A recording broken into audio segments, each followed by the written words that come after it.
आज हम लोग शुरू करने जा रहे हैं अपना एक बहुत ही इम्पोर्टेंट टॉपिक का नाम है the growth of mass nationalism. इस टॉपिक में बेसिकली हम लोग ये देखेंगे ना कि अब हमारा जो आंदोलन था या फिर लोगों का जो गुस्सा था अंग्रेजों के प्रति वो और ज़्यादा बढ़ चुका था। ठीक है, इसी के बारे में हम लोग देखेंगे और इसमें हम लोग ये भी देखेंगे कि लोगों का जो भारत को लेकर देशभक्ति था, यानी कि देश से जो लगाव उनका था वो धीरे धीरे और बढ़ रहा था। अब लोग पूरी तरीके से निश्चित हो गए थे कि अंग्रेजों को यहाँ से खदेड़ के भगा ही देना है ना। चलिए इसी के बारे में हम लोग बात करेंगे आज। देखा हुआ after 1919 the struggle against British rule gradually became a mass movement, यानी कि 1919 के बाद हमारे भारत में ऐसा देखा गया कि अंग्रेजों के खिलाफ जो हमारा आंदोलन हो रहा था वो धीरे धीरे बढ़ने लगा था। क्यों बढ़ने लगा था, इसके पीछे भी रीजन है। देखिए, peasants, tribals, students, factory workers and women in large number take participate in the movement. अब यहाँ पे आप ये कह सकते हैं कि हमारे भारत के लगभग हर एक प्रकार के लोग ना पूरी तरीके से जागरूक हो चुके थे कि अंग्रेजों को यहाँ से खदेड़ के भगाना ही है ना। अब चाहे वो हमारा छोटा छोटा किसान हो, आदिवासी लोग हो, विद्यार्थी हो, फैक्ट्री में काम करने वाले वर्कर्स हो, चाहे हमारे देश की महिलाएं हो, हर कोई जागरूक हो चुकी थी और हर कोई मूवमेंट में पार्टिसिपेट कर रही थी, है ना। यानी कि कोई भी आंदोलन शुरू हुआ तो हर कोई अपने घर से निकल जाते थे और मुर्दाबाद मुर्दाबाद अंग्रेज करके नारा वो लगाते रहते थे। ठीक है, आगे बढ़ते हैं। फिर उसके बाद certain business groups also began to actively support the movement. कुछ हमारे भारत के समय पे बड़े बड़े बिजनेसमैन लोग भी थे, है ना, वो लोग भी मूवमेंट को सपोर्ट करने लगे। और भाई जब मूवमेंट में बिजनेसमैन शामिल हो जाए तो मूवमेंट और तगड़ा हो जाता है ना, क्योंकि किसी भी चीज़ का कमी ही नहीं होने देगा। वो पैसा चाहिए, कितना पैसा चाहिए बोलो हम देंगे, है ना। तो अब धीरे धीरे हमारे इस मूवमेंट में बड़े बड़े बिजनेसमैन भी शामिल होने लगे थे, है ना, क्योंकि सबको मालूम था भाई कितना दिन तक अंग्रेज के कब्जे में रहेंगे, कभी ना कभी तो आज़ादी चाहिए। ठीक है, आगे द फर्स्ट वर्ल्ड वॉर, याद रखेगा फर्स्ट वर्ल्ड वॉर जो है ना 1914 में शुरू हुआ था और 1918 में खत्म हुआ था। ठीक है, the first world war lead to huge rise in the defence expenditure of the government of India. एक बात हमने आपको पहले भी बताया है ये चीज़, लेकिन एक आज फिर से जान लीजिए कि फर्स्ट वर्ल्ड वॉर जो है ना, फर्स्ट वर्ल्ड वॉर जो हुआ उसमें हमारा भारत पार्टिसिपेट नहीं किया था। ठीक है, लेकिन हमारे यहाँ पे कब्जा किसका था, अंग्रेज था, लेकिन अंग्रेजों ने कब्जा किया था। ठीक है, अब भाई जब वो आप युद्ध लड़ रहे हो तो उसमें पैसा चाहिए, क्योंकि आप बड़े बड़े हथियार आप चलाने वाले हो, तो वो सारा का सारा पैसा अंग्रेजों ने कहाँ से लिया, भारत से लिया। ठीक है, वही चीज़ यहाँ पे लिखा हुआ है कि the first world war lead to a huge rise in defence expenditure of the government of India. Government of India का मतलब यहाँ पे है वही अंग्रेज लोग। ठीक है, तो अंग्रेजों ने भारत के बहुत बड़े लेवल पे पैसे को युद्ध में खर्चा कर दिया था, भारत के पैसे को, हमारे पैसे को।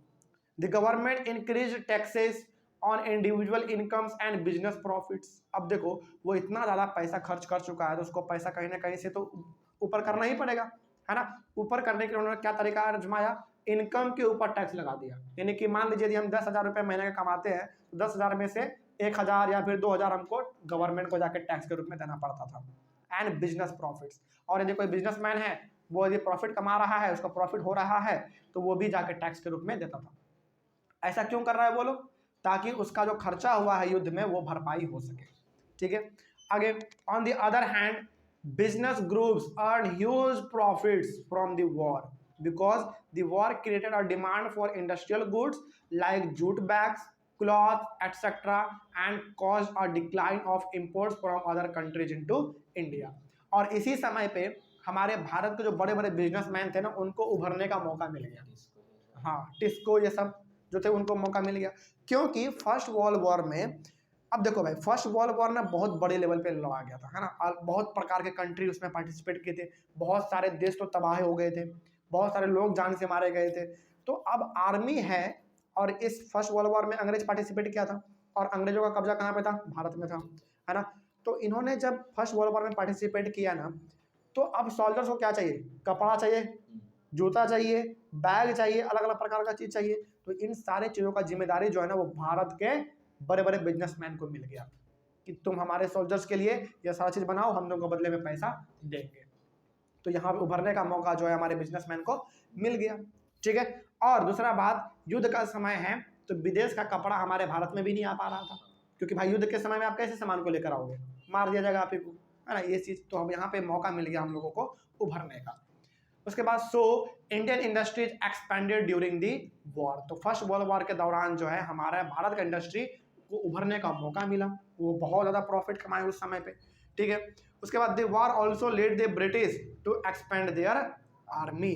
अब यहाँ पे जब ईस्ट इंडिया कंपनी यानी कि ब्रिटिशर्स ने फर्स्ट वर्ल्ड वॉर में पार्टिसिपेट किया है, उसको लड़ने के लिए आदमी भी चाहिए, है ना। तो आदमी उन्होंने कहाँ से इकट्ठा किया? भारत से। उन्होंने गांव-गांव से आदमी को उठाना शुरू कर दिया। जो नौजवान लोग थे उनको कहा कि चलो हम तुमको सरकारी नौकरी देंगे, है ना। और बहुत सारे लोग खुशी-खुशी जाते भी थे क्योंकि सरकारी नौकरी मिल रहा है, और बहुत सारे लोग नहीं भी जाते थे क्योंकि उनको मालूम था कि भाई हमको ये युद्ध में भेजेगा और पता नहीं युद्ध में हम जिंदा आएंगे कि नहीं आएंगे, है ना। तो अब यहाँ पे क्या हुआ? Villages were pressurised to supply soldiers. अब यहाँ पे गांव जाके अंग्रेज गांव के लोगों को प्रेशराइज करने लगा, फोर्स करने लगा कि तुम अपने बेटे को, जो नौजवान आपका बेटा है, उसको हमारे यहाँ सोल्जर्स में बनाने के लिए भेज दो। बहुत सारे लोग भेजते भी थे नौकरी के लालच में। बहुत सारे लोग चाहते थे कि नहीं, हमारा एक ही को बेटा है भाई, हम काहे भेजें, मेरा बेटा वापस नहीं आया तो, मर गया तो, बहुत प्रकार का डर था, ठीक है। यानी कि उस समय पे अंग्रेज घर जा जाके सरकारी नौकरी देता था आर्मी में, ठीक है, ये चीज़ था। A large number of soldiers were sent to serve abroad। अब जितने भी लोग राजी हुए सोल्जर्स में जाने के लिए, या फिर जिनको भी पकड़ कर जबरदस्ती उन्होंने आर्मी में भर्ती करवाया, उन सबको जहाज के थ्रू, शिप के थ्रू भेज दिया दूसरे कंट्री में लड़ाई लड़ने के लिए दूसरे सैनिक के साथ, क्योंकि फर्स्ट वर्ल्ड वॉर भारत में नहीं हुआ था, ठीक है। उनको बाहर भेज दिया कि जाओ तुम उस कंट्री के साथ जाके लड़ो। तो हमारे बहुत सारे सैनिक उस समय पे मारे भी गए थे, हमारे भारत के लोग।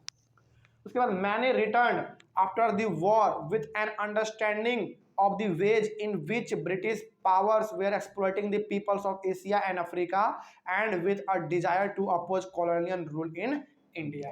तो जो सैनिक हमारे जिंदा आए उधर से, वो एक बहुत बड़े समझदारी को वापस लेके आए कि किस प्रकार से अंग्रेज हमारे भारत के लोगों के साथ बाहर में ट्रीट करता है। जितने भी हमारे सोल्जर्स को लेके गए थे वो लड़वाने के लिए, उनको बहुत गंदे तरीके से ट्रीट किया गया, उनको समय पे भोजन नहीं मिलता था, उनको 24 घंटा काम करवाया जाता था।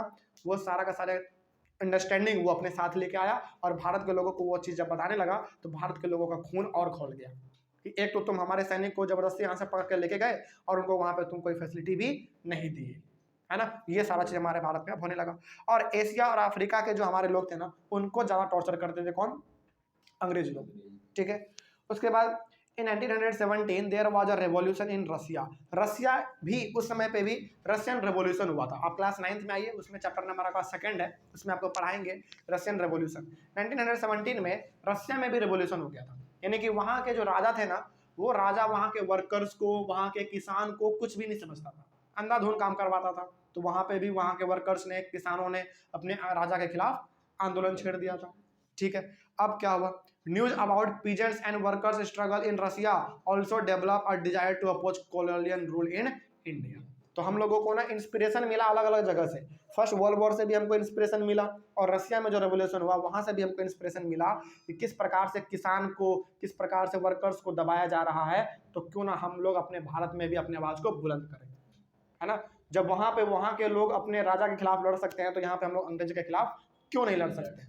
तो उनको आइडिया मिला, ठीक है। इस तरीके से हम लोगों को प्रेरणा मिलता चला गया और हम लोग और ज़्यादा मजबूत होते चले गए, ठीक है। और इतना मजबूत हो गए इस समय पे कि हम पूरी तरीके से अंग्रेजों के खिलाफ आंदोलन छेड़ दिए, और एक समय आया जब उनको भगाना पड़ा 15 अगस्त 1947 को, ठीक है।